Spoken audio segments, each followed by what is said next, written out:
Thanks, guys. I am here at the American Airlines Center on the Mavs practice court. My special guest is Mavs coach Rick Carlisle. He's been at the helm since 2008, led this team to the NBA title in 2011. Coach, you just finished up the regular season not long ago. The team 41-41, did not make the postseason for the first time in 13 years. And I was just curious if, as a coach, was this the toughest season that you've had? Well, thanks for all those positive things, first of all. I'm going to get to more positives as we go on. Yeah, it was tough, but we knew coming in it was going to be challenging. And the thing we didn't know is that Dirk's knee situation was going to be the way that it was. So that made things even more challenging in many ways. But we're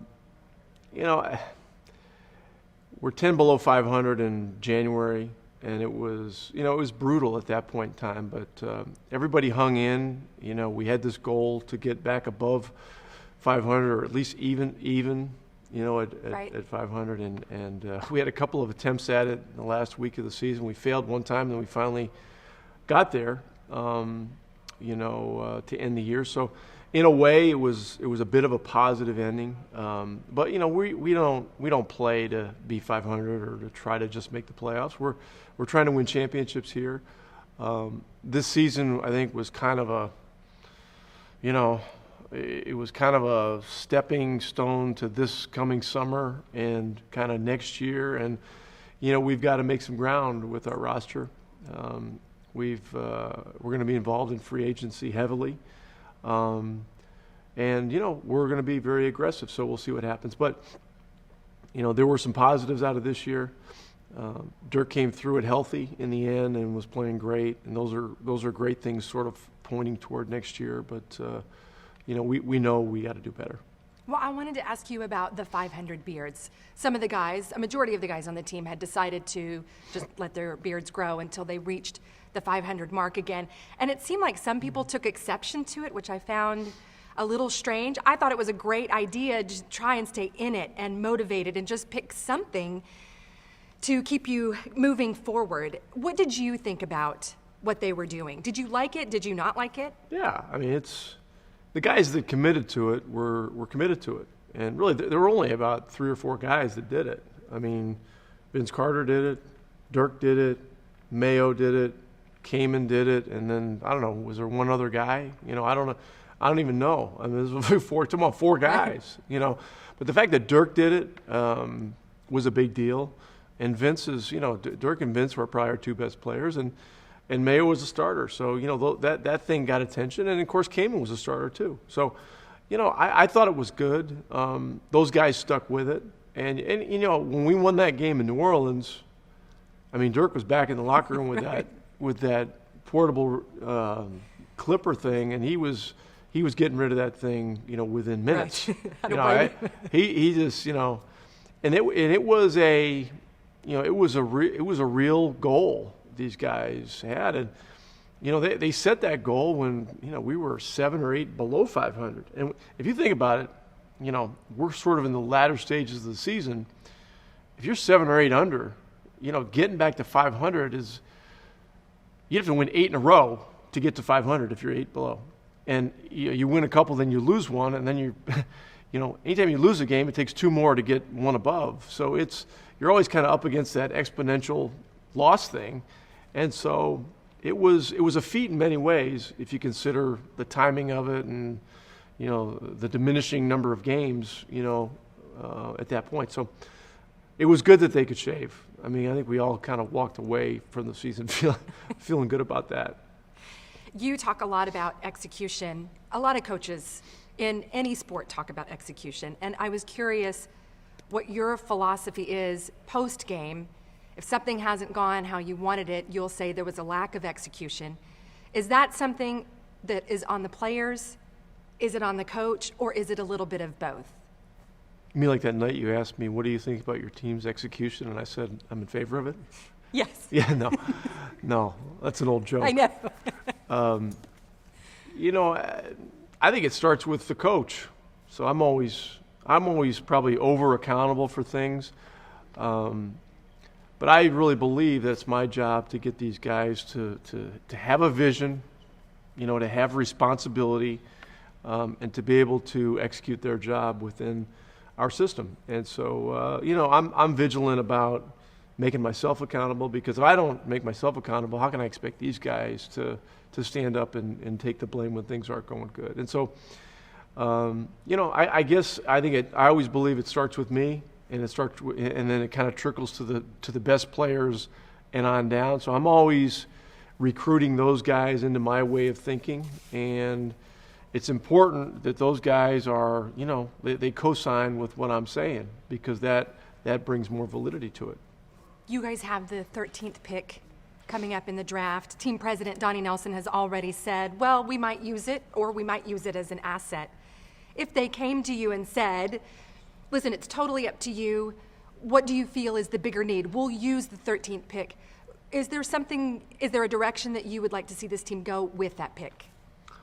Well, right now, if you look at our team, we've got 6 guys under contract. So, we've got 3 guys that were rookies this year, and then we've got Carter, Marion, and Dirk. So we need virtually every position. We need guys, 1 or 2 guys at virtually every position. So, look, if they ask me, and I've been studying the drafts, trying to get up on it, what I think we need the most, I could make a case for every position, maybe except power forward, because we have Dirk is still one of the best players in the game, and then, Marion plays the backup minutes there. Those guys cover that position. But every other position is pretty wide open, if you ask me. Are you watching the playoffs, and is it difficult to watch? I'm watching very closely. You'd rather be playing, of course. But when you're not in it, I think you got to be, accept that reality. And I watch it closely to see what teams are doing, trends in the game. I have friends that are coaching some of these teams. I know some of the players on some of the teams and stuff. So it's an interesting time of year. I'm not like one that, kind of gets away from it because we're not in it. I don't think that that's the right way to go. There's too many important things going on in all these series right now to not watch. Do you ever want to draw up a play? Or do you ever want to call someone and say, I can't believe, why didn't you do this? Do you ever want to do that, or have you done that? Well, I'm not sure exactly what you're saying, but, as president of the Coaches Association, the thing that I deal with this time of year with our guys, our coaches, is that, if somebody gets fined for something, sometimes I got to get involved with that a little bit. But otherwise, I'm a student of the game. The coaching styles, are very different right now. You got San Antonio, who's an up-tempo team, playing Memphis, who's a medium-tempo, grinding defensive team. In the East, we're going to have Miami, who's an up-tempo team, playing against Indiana, who's a big physical, medium-tempo team. So I think those differences in style of play and a team trying to win playing their style, is a very interesting thing to watch, and I think we can all learn from it. I wanted to move to a couple of questions that are more personal in nature. You have a daughter, Abby, who is 8, and I have seen her at a few... Well, she actually just turned 9 last week, so which just is be closer careful. to the double digits. It's all very important. And I've seen her at a couple of your post-game pressers, and she seems completely nonplussed that you're on the podium, that you are talking about the game. In one of the post-game pressers, she twirled, which I found, I'm sorry to say, more interesting than what you were discussing, which I think was like a defensive tactic. What does she think about what you do? Does she kind of get it? Does it sort of faze her at all? Well, at those post-game pressers, she's pissed that I have the microphone and she doesn't have it. I mean, she loves a microphone, and I think it's great that if you've got a young daughter that likes to be up in front of people, that's just part of her makeup for whatever reason. But I do think she understands what it is. In the last year or so, she's asked more questions about my job and things about the team and stuff. But really, this is our period in Dallas is really all she knows. I mean, she remembers a little bit about Indiana, but, she was 4 years old when we moved here. And so, this has been a great experience for our family because Dallas is such a great place, and she's in a great a great school and is involved in a lot of activities that are really cool. So, all that stuff is terrific. Does she hear any criticism about the team, or does she associate that with you at all, just particularly this past season? Or is she sort of sheltered? She's too young for that, and kids aren't really talking about that. Yeah, I don't know. It just depends. I mean, I don't know what my wife has on in the car. If my wife Donna is listening to sports radio, then look, there's going to be some opinions about things. But whatever. I don't think it's necessarily right to shield your kids from all those things, because those are realities, and they've got to understand that that it's something that I accept. And if you hear something that's negative once in a while, hey, don't get bent out of shape. We're all just working to make whatever that thing was better. I know that you are interested in supporting the arts locally, and specifically, one of the things that you do support is the Dallas Metropolitan Ballet. Does she dance in that? Is that how you came to know them? I was just curious how it came about for you. Well, she has been in their program for 5 years now, and the Dallas Metropolitan Ballet is basically a nonprofit organization. They teach kids, and they start at a very young age, and they have at least 2 productions per year. One's at Christmas and one's in early June. And what happens is the younger kids are actually in the performances, and they have smaller parts initially, and then each year, they sort of grow as they learn more about the different, parts of ballet. And then, this is Abby's 5th year, so she's now doing a lot more than she was obviously 5 years ago. And the thing that I think is interesting about ballet and the arts in general is that these things are things that are great for kids because they require discipline. They require kids to focus and concentrate and stay with something. And, regardless of whether they end up being a professional ballerina or a professional musician, these are things that as they go on in life, they're going to be a great foundation for the kinds of habits that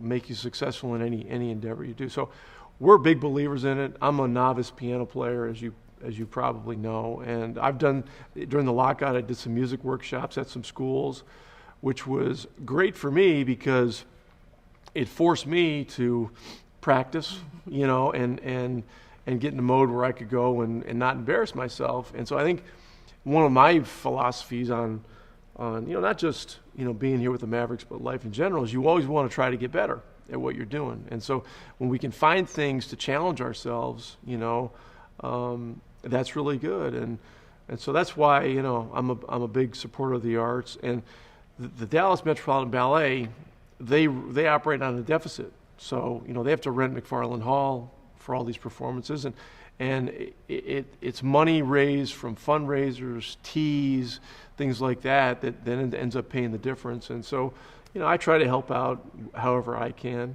but we're fans of it and we believe in it. I think usually this is kind of a mom question that's asked, but I was wondering, as a dad, do you find it difficult to balance work and home? Well, it's a constant learning process. And I think, at the end of the year, I told a story about, something that happened back in January when, in the midst of the really tough part of our schedule and the tough part of our season, we had a really difficult home loss. And I was pissed about it. And I think Abby and Donna were both at the game. So I came home that night, and I keep all my dress clothes for the game in the downstairs bedroom, so I don't have to lug them up and downstairs. So I came in. I went into the bedroom, and I was just kind of putting my stuff away and da-da-da. So Abby comes in, my 9-year-old daughter, and closes the door behind her and sits on the bed. So I turn and look, and I said, oh, hey, what's up? She goes, Daddy, in life there's always going to be bumps along the road. And at that point, at that moment, it really hit home to me that, put things in real perspective. And it gave me an understanding of a couple of things. Number one, the importance of family, which I knew, but it doesn't really crystallize in some of these moments when things are difficult with work until something like that happens.